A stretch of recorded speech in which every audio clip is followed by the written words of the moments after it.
Hello दोस्तों, स्वागत है आपका एक बार फिर से आपके अपने यूट्यूब चैनल माइंड फ्रेश 18 पे। हम लोग शाहपुर बघौनी में हैं। जैसा आप जानते हैं, ज़्यादातर जो हमारी रिपोर्टिंग होती है वो शाहपुर बघौनी से रिलेटेड होती है, क्योंकि अभी हमारी टीम जो है वो शाहपुर बघौनी में ही वर्क कर रही है और टाइम टू टाइम हम आगे भी जाने की कोशिश करेंगे और आपको दूसरे जगह के भी ख़बर से हम आगाह करने की कोशिश करेंगे। सबसे पहले हम अपने मेहमान कारी इरशाद साहब से बात करें, जो एक समाज सेवी भी हैं। उससे पहले हम आप लोगों से एक रिक्वेस्ट करना चाहेंगे कि ये आपका अपना यूट्यूब चैनल है और इसको ज़रूर सब्सक्राइब करें, और आपको जैसा भी लगता है, हमारी रिपोर्टिंग और हमारा न्यूज़ जैसा भी लगता है, इसके बारे में ज़रूर आप हमें बताएं, ताकि हमको और हमारी टीम को और बेहतर काम करने का जो हौसला है वो मिलेगा। तो दोस्तों, आइए आपका हम वक्त ज़ाया नहीं करते हैं और हमारे मेहमान समाज सेवी कारी इरशाद साहब से हम बात करते हैं और जानते हैं जो शाहपुर बघौनी में इलेक्शन हुआ, रिज़ल्ट आया, शपथ ग्रहण हुआ, उसके बाद शाहपुर बघौनी में विकास का क्या क्या काम हो रहा है, या फिर जो उत्तर प्रदेश इलेक्शन हो रहा है उस बारे में क्या सोचते हैं, और अभी जो लेटेस्ट न्यूज़ है जो इमाम चीफ असदुद्दीन ओवैसी साहब के काफ़िले पर कल हमला हुआ है, इस बारे में क्या सोचते हैं। सबसे पहले इरशाद साहब, आपका बहुत बहुत शुक्रिया हमको तीसरी बार वक्त देने के लिए। जी, बहुत बहुत शुक्रिया आपका भी। आपने अपना कीमती वक्त निकाल कर आए और हमसे बात किया। इरशाद साहब, सबसे पहला मैं आपसे सवाल करना चाहूँगा, थोड़ा सा कैमरा की तरफ हो जाइएगा।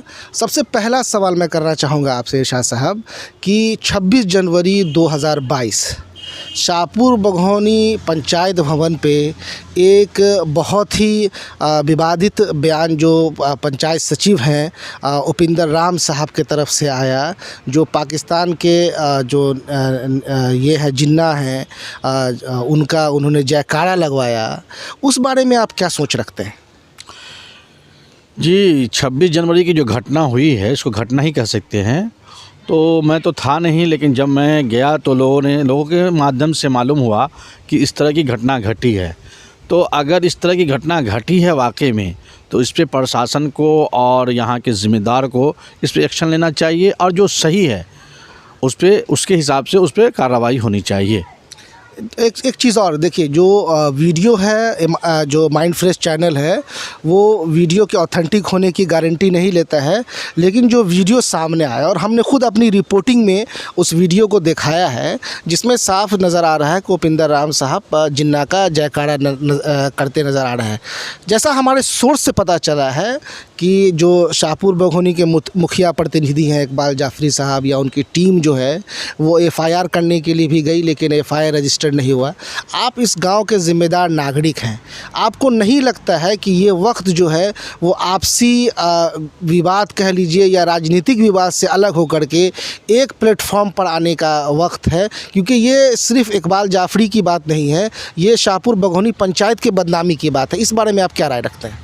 जी, मैंने पहले कहा आपको कि अगर इस तरह का मामला है तो सबसे पहले प्रशासन को संज्ञान लेना चाहिए, जांच करनी चाहिए वीडियो का, और वहाँ के पे जाके फ्रंट पे और लोगों से पूछताछ करनी चाहिए, और जो सही है उस पर कार्रवाई होनी चाहिए।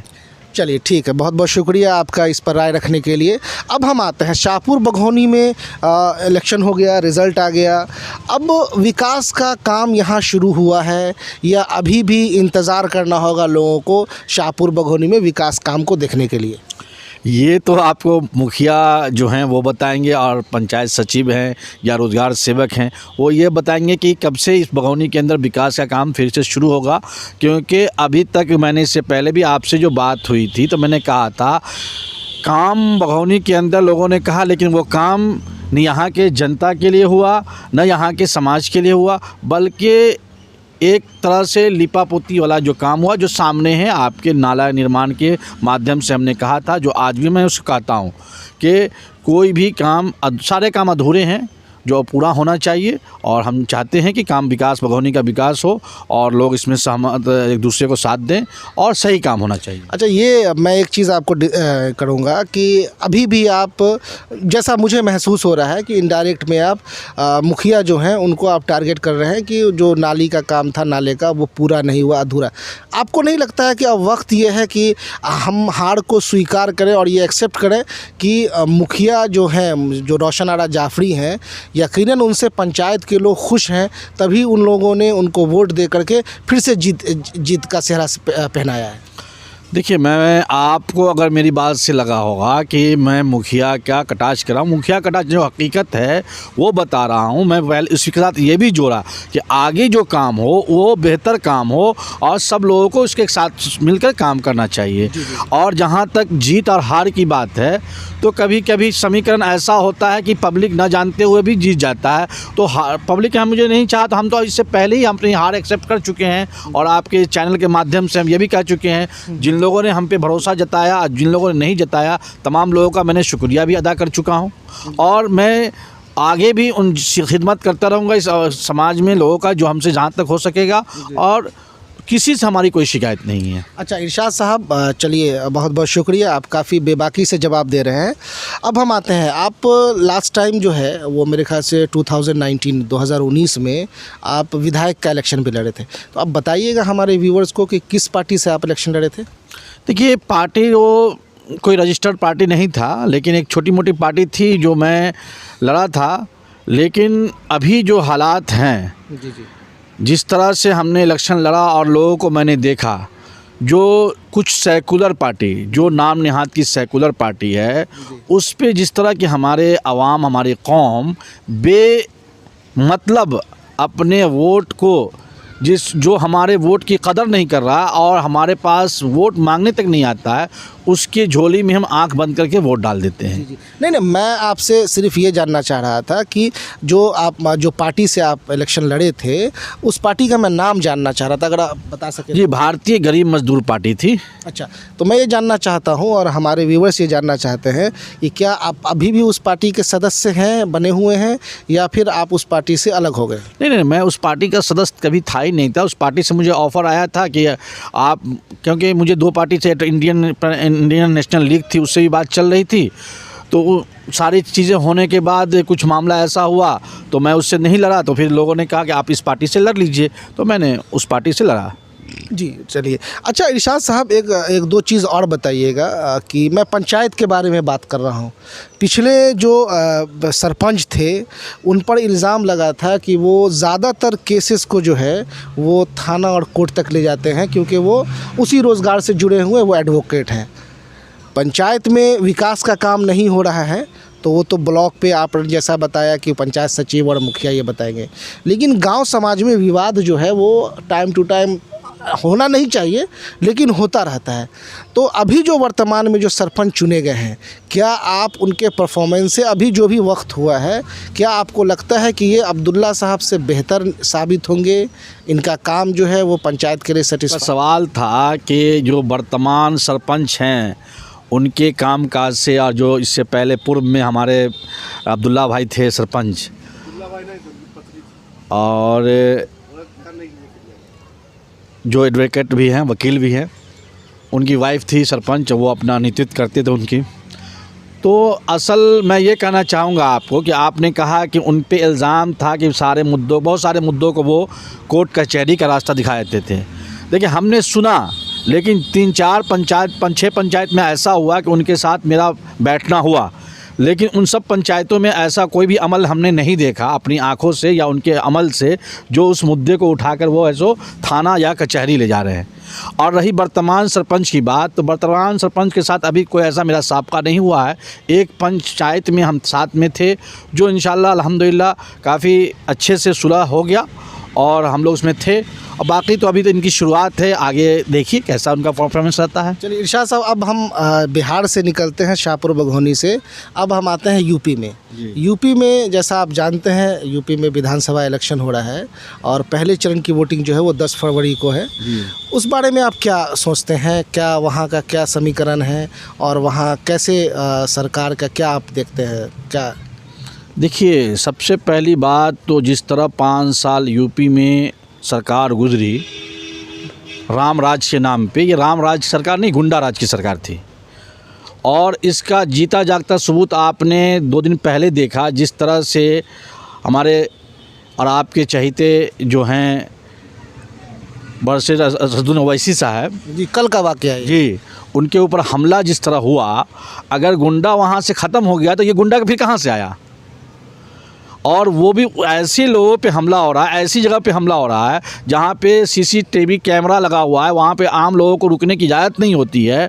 और वो आदमी जो पार्टी का राष्ट्रीय अध्यक्ष है, 4 साल बाद संसद है, जिसको संसद रत्न मिला हुआ है, और उन पे इस तरह से हमला हो रहा है। और आपकी कानून व्यवस्था क्या कर रही है, और वो भी ऐसे मौके से जब चुनाव का माहौल है।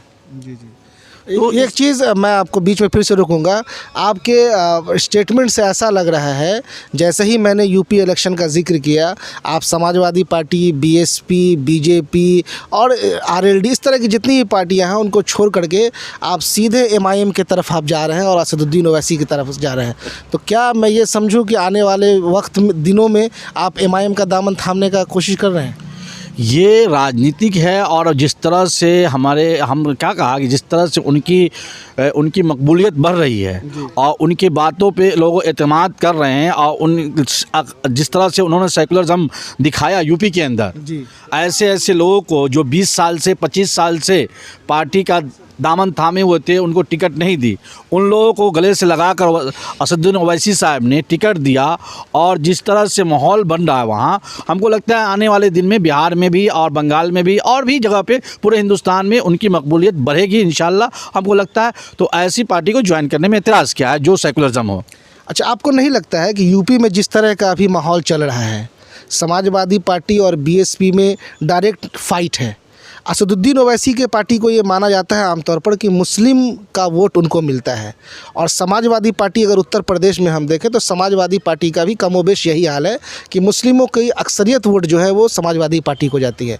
आपको नहीं लगता है कि एमआईएम के यूपी में 100 सीटों पर, जैसा उन्होंने अभी घोषणा किया है, 100 सीटों पर अगर वो इलेक्शन लड़ते हैं, उससे सेकुलर पार्टी, जिसको समाजवादी पार्टी हम कह सकते हैं, अभी मतलब कि कांग्रेस भी अपने आप को सेकुलर कहती है, तो कहीं ना कहीं वोटों का बिखराव होगा और उससे सीधा फ़ायदा जो है वो बीजेपी को होगा। बहुत अच्छा सवाल आपका है कि सेकुलर जो आपने कहा, तो आप ही क्यों ठिका लिए हैं कि हम ही सेकुलर हैं? जी, थोड़ा सा इधर आ जाइएगा सर। और दूसरी बात कि जिस तरह से असदुद्दीन ओवैसी साहब ने ऑफ़र किया, चंद्रशेखर आज़ाद जी ने ऑफ़र किया, जी जी, अगर इन सबों को आप सम्मान नहीं दे रहे हैं तो इसका मतलब आप दलित और अल्पसंख्यक और ऐसो मुसलमानों से आपको प्रेम नहीं है, इसे साफ दिख रहा है। और मायावती का अहंकार तो बहुत ज़माने से लोगों को दिख रहा है कि वो उनका तो कोई कभी कहती है कि मैं बीजेपी को भी समर्थन कर सकती हूँ, और कभी वो तो सेकुलरिज्म है ही नहीं है। अब रही अखिलेश जी की और आरएलडी की बात, तो अगर इनको अपनी सीट और अहंकार नहीं होता तो असदुद्दीन ओवैसी साहब को भी और चंद्रशेखर आज़ाद को भी सम्मानित सीट देकर साथ में मिलकर लड़ते तो बेहतर होता। अब रही वोट कटने की बात, तो वोट जो है जहाँ तक है, तो ये मुसलमान ही सिर्फ ठिकाने न लिए हुआ है किसी को जिताने हराने का। आपके जो अब तक इतिहास देखा गया है, बीजेपी को सबसे ज़्यादा फ़ायदा कांग्रेस के नेताओं से मिला, उसके बाद अभी समाजवादी के नेता से यूपी में मिला। लेकिन हमको बताइए कि कहीं भी पूरे बिहार हिंदुस्तान में जो भी 2-4 सीटें हैं असदुद्दीन ओवैसी साहब की, तो उनके पार्टी कहाँ बीजेपी में जाती है? तो आपको नहीं लग रहा, आप जैसी बात कर रहे हैं, मैं फिर उत्तर प्रदेश से निकल के बिहार की तरफ आता हूँ एक क्वेश्चन के लिए। आप जो बात कर रहे हैं, आपको नहीं लग रहा है कि एमआईएम के बिहार में इलेक्शन लड़ने की वजह से, जो सीमांचल में उन्होंने 20-22 सीट पर इलेक्शन फाइट किया, उसके वजह से आरजेडी को नुकसान हुआ यहाँ पर? ना, ऐसा कुछ नहीं है। नुकसान जहाँ तक की बात है, आरजेडी को नुकसान नहीं हुआ, बल्कि हम ये कहेंगे कि वो आरजेडी को नुकसान नहीं हुआ, असदुद्दीन साहब को फ़ायदा हुआ। आप असदुद्दीन ओवैसी साहब के पार्टी को फ़ायदा हुआ, इसमें किसी को एतराज़ नहीं। यकीनन उनका एक एमएलए था बिहार में, लेकिन उनका 5 एमएलए जीत करके आया, तो ये तो जाहिर सी बात है उनके पार्टी को फ़ायदा हुआ। लेकिन सेकुलरिज्म की जो हम बात करते हैं, जिसका अलंबरदार अगर कहें यहाँ पे, तो आरजेडी अपने आप को कहती है। तो आपको नहीं लगता है कि उनके 24-22 सीट पर जो उन्होंने इलेक्शन लड़ा, अगर वहाँ पर वो आरजेडी अगर लड़ती या आरजेडी से अगर गठबंधन होता, तो वो ज़्यादा फ़ायदा होता सेकुलरिज्म को बचाने के लिए? तो उससे नहीं लगता कि ओवैसी साहब के यहाँ लड़ने से आरजेडी को कहीं ना कहीं नुकसान हुआ? देखिए, जब तक हिस्सादारी आप नहीं दीजिएगा, किसी को मान सम्मान नहीं दीजिएगा, तो वो अपने हक के लिए लड़ाई लड़ेगा ही, और उसमें फ़ायदा नुकसान तो वो जनता फैसला करती है ना। अब रही, अभी भी हमने जो आपको एमआईएम जो अलग लड़ के 5 सीट लाई है, लेकिन वो एनडीए के साथ नहीं जाएगी। ज़रूरत पड़ने पे महागठबंधन को ही समर्थन करेगी। ये आप कैसे कर सकते हैं? आप ना उस पार्टी के सदस्य हैं, आप डायरेक्ट ये बता रहे हैं कि वो महागठबंधन को सपोर्ट करेंगे। ये मेरी सोच है। जी। क्योंकि उनकी जो बात है कि उन्होंने असदुद्दीन ओवैसी साहब हमेशा कहते हैं कि हमें कुर्बानी देना होगा यहाँ के संविधान को बचाने के लिए, मुल्क के कौमी अखंडता को बचाने के लिए, तो हम कुर्बानी देंगे। तो ये कुर्बानी ही है कि हमें आपने सम्मान नहीं दिया, लेकिन फिर भी अगर ज़रूरत पड़ेगी तो हम आपको सरकार बनाने में बाहर से समर्थन करेंगे। ये मेरी सोच है। जी। अच्छा, ऐसा नहीं होता कि ओवैसी साहब समाजवादी पार्टी से गठबंधन करते या कम सीटों पर लड़ते समाजवादी पार्टी से मिल करके, और अगर जाहिर सी बात है अगर वो नहीं लड़ते या कम सीटों पर लड़ते तो सीधा असर समाजवादी पार्टी को होता है उससे। अब हम तो सुना जैसा कि हमारे वहाँ जो दोस्त अहबाब हैं और जो पॉलिटिकल लोग हैं उनसे मालूम किया तो उन्होंने 25 सीट शायद मांग की थी शायद। तो 400 में आप 25 सीट देने को तैयार नहीं हैं, और 100 सीटें ऐसी हैं, 125 सीटें ऐसी हैं जिसमें मुस्लिम वोट निर्णायक हैं। तो आप 25 वोट नहीं दे रहे हैं, 25 सीट नहीं दे रहे हैं, तो फिर आप कैसे हमें आप भागीदारी दीजिएगा अपने इसमें पॉलिटिक्स में? तो समाजवादी पार्टी तो ऑलरेडी मुस्लिमों को अपने पार्टी में उन्होंने काफ़ी अच्छा मकाम दिया है। आप आज़म खान को ही ले लीजिए, वो पार्टी के थर्ड माने जाते थे और कैबिनेट मिनिस्टर रहे हैं, उनके बेटे को टिकट दी है, और मुस्लिम उम्मीदवारों का समाजवादी पार्टी में लाइन लगा हुआ है। तो फिर एमआईएम वहाँ पे जा कर के क्या करना चाहती है? देखिए, टिकट देना और हक देना दोनों अलग चीज़ है। टिकट दे के उसका इस्तेमाल करना और उसको मुसीबत में उसके कंधे से कंधे मिला खड़ा होना, ये असल हमको चाहिए। उसका मिसाल मैं आपको बीच में रुका होगा, उसकी मिसाल अगर हम देखें तो मुलायम सिंह यादव है, उन पर आज भी इल्ज़ाम लगता है कि वो कार सेवकों पर उन्होंने गोली चलाया। तो जाहिर सी बात है बाबरी मस्जिद को गिराने के रोकने के लिए उन्होंने गोली चलवाया था, जो आज तक वो इल्ज़ाम को झेल रहे हैं। तो ये तो आपके मुसीबत में खड़े होते मुलायम सिंह। वही तो हम लोग को रोना है जी कि उन लोगों को और आक्रोशित कर दिए और उन लोग को वो चिड़चिड़े हो गए। जिस तरह का उनके साथ अगर इसी को समझौता किया जाता, बैठ के बात की जाती, वार्तालाप किया जाता, तो ये आक्रोशित ये जो नई समीकरण आज जो हिंदुस्तान में पनप रही है, एक नया जो एक सोच लोगों के जहन में पनप रहा है, वो नहीं पनपता। अच्छा, आखिरी में इरशाद साहब मैं आपसे पूछना चाहूँगा कि आप यूपी के पॉलिटिक्स में काफ़ी एक्टिव हैं आप, और काफ़ी पैनी नज़र से आप देख रहे हैं, क्या आप यूपी के आवाम से गुजारिश करना चाहेंगे? हम यूपी के आवाम से यही गुजारिश करना चाहेंगे कि आप कल के घटना से आप इबरत लीजिए और मुत्तहिद होकर तमाम सीट जहाँ पे एमआईएम खड़ी हुई है वहाँ पे एमआईएम के कैंडिडेट को मुत्तहिद होकर वोट दीजिए। और उसके बाद एमआईएम के गठबंधन के लोग जहाँ खड़े हुए हैं, आपको कुशवाहा साहब से एमआईएम ने गठबंधन किया उत्तर प्रदेश में। एमआईएम जो भी एमआईएम की जो गठबंधन की सीटें हैं उनके ऊपर और जो सीटें हैं उनको मुत्तहिद होकर तमाम वो सेकुलर वोटर, सिर्फ मुस्लिम नहीं, तमाम सेकुलर ओबीसी, दलित, अति पिछड़ा जितने लोग हैं सब मुत्तहिद होकर एक मिनट मैं एक चीज़ और रखूँगा। आपको क्या लगता है कि सेकुलर जो है वो मुस्लिम, दलित, ओबीसी यही है, और जो अपर कास्ट के लोग हैं उसमें सेकुलरिज्म नहीं है? पहले का तमाम सेकुलर जो तो आप तो कास्ट जब गिना रहे तो छाट रहे हैं। साथ भी हमने बताया ना, कास्ट के साथ भी बता रहे हैं। कास्ट के साथ इसलिए बता रहे हैं कि भेदभाव उनके साथ होता है, तो उनके आवाज़ को उठाने के लिए हमेशा असदुद्दीन ओवैसी साहब ने दलित और अति पिछड़े और अल्पसंख्यकों की बातों को उठाई है। और साथ में अभी उन्होंने एक पंडित को टिकट देकर और जो एक गोल्डी है उसको टिकट देकर ये साबित कर दिए कि सेकुलरिज्म असल पार्टी एमआईएम है। मैं दोस्तों एक चीज़ और बता दूं कि जैसा इरशाद साहब बता रहे हैं, एमआईएम को ऐसी पार्टी नहीं है जो सिर्फ मुसलमानों को ही टिकट देती है। वो आप बिहार में भी हो, हैदराबाद में भी हो, उसके नॉन मुस्लिम कैंडिडेट भी फाइट करते हैं। ये अलग बात है कि वो अभी तक जीत करके असेंबली तक नहीं पहुंच सके हैं। तो इरशाद साहब आपका बहुत बहुत शुक्रिया हमको वक्त देने के लिए और हमसे बात करने के लिए। जी आपका भी बहुत बहुत शुक्रिया। और आप तमाम लोगों से गुजारिश है जो चैनल को देखें, अपने दोस्तों के साथ सब्सक्राइब करें और इसको और ज़्यादा से ज़्यादा फैलाएँ, क्योंकि इनकी मेहनत, इनको हौसला अफजाई हो और इनके जज्बे को सलाम भी किया जाए। चलिए, थैंक यू वेरी मच।